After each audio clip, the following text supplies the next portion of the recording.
Alors, Salon des véhicules de loisirs existe depuis 1966, accueille donc les véhicules, les camping-cars, les caravanes, les mobil-homes et tous les accessoires associés.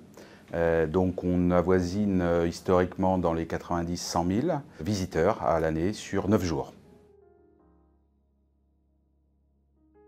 Alors oui, on a mis en place depuis maintenant quelques années la possibilité de tester sur route, donc sur des routes ouvertes, des véhicules qui sont en même temps disponibles à la vente, qui va aller du plus petit, donc du van, vers l'intégral, le plus gros. Cette année, ça sera à proximité donc, du parc des expositions de Villepinte. Depuis maintenant de nombreuses années, on voit que c'est un phénomène qui dure dans le temps. On le voit donc en France et à l'étranger aussi dans toute l'Europe. On voit des personnes qui achètent ce type de véhicule pour donc d'abord des courts-séjours. Donc on estime à peu près une dizaine de courts-séjours de week-end de 2 ou 3 jours à proximité du domicile, donc 100-150 km. Et ils peuvent faire un ou deux gros voyages dans l'année, d'une dizaine de jours. Ils peuvent aussi prêter le véhicule à leurs enfants. Donc on a voilà, une gamme d'utilisation possible durant l'année intéressant. Sur l'année civile 2022, on a avoisiné 24 000 véhicules avec une part importante, une part qui augmente sur les segments van-fourgon, à peu près plus de la moitié maintenant.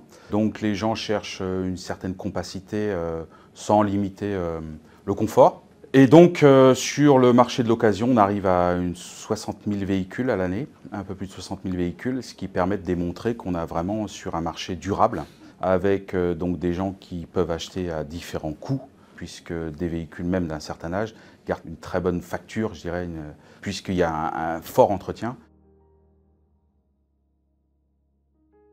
Là, cette année, on aura l'ouverture beaucoup plus large, beaucoup plus importante.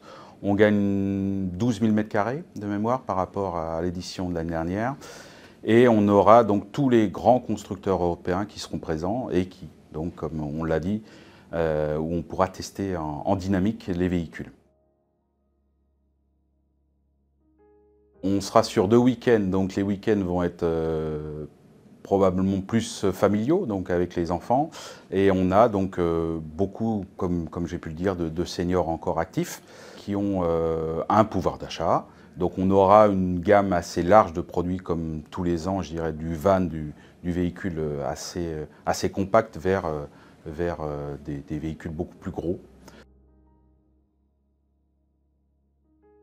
Alors, je ne vais pas tout dévoiler encore maintenant, mais on a certainement des exposants qui feront des offres spéciales salon qui permettront donc à beaucoup de personnes de pouvoir se projeter.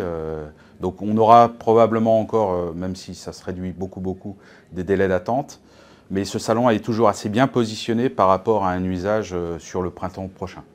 Donc, c'est toujours assez bien positionné pour cette utilisation future.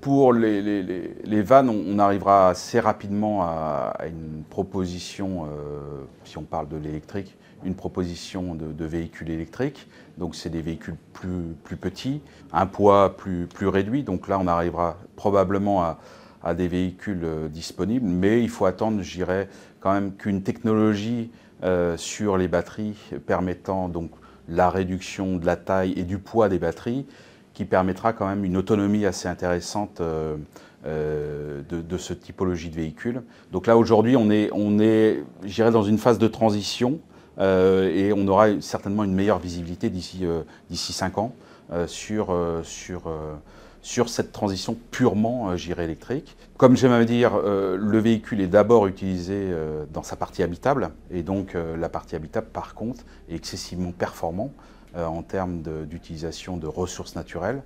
Donc les réservoirs sont réduits en quantité d'eau, par exemple. Le gaz est réduit aussi. Donc on a quand même une utilisation de la partie habitable qui est excessivement frugale, donc qui permet quand même sur un usage complet d'avoir, je dirais, une certaine performance, excusez-moi du terme, écologique du véhicule dans son ensemble. Comme vous le savez, les ZFE, c'est de la responsabilité des élus locaux. Et donc, nous avons réussi à convaincre de nombreux élus locaux du faible impact des camping-cars sur l'ensemble de la pollution du territoire en question. Et donc, nous avons obtenu énormément de dérogations. Je pense par exemple à Saint-Étienne, à Bordeaux, où on arrive à avoir des dérogations pour l'utilisation. Donc, indépendamment de la classification du véhicule, le camping-car peut circuler sans restriction dans ces territoires-là. Alors moi, j'ai une mauvaise expérience. Voilà. J'ai commencé avec mes enfants avec un camping-car, donc j'ai essayé après de les faire revenir vers le van ou le fourgon, et ça a été un non catégorique. Donc plutôt le profilé. Aujourd'hui, je n'ai rien du tout.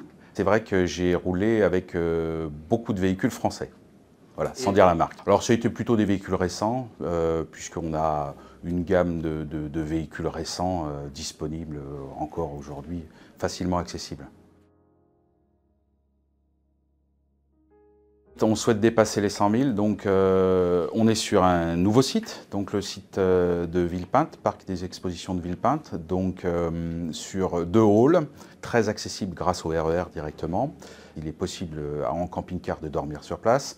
On souhaite avoir donc durant cette période énormément d'acheteurs, de visiteurs pour voir ce nouveau site qui est pour nous, qui va être très utile pour tout le monde.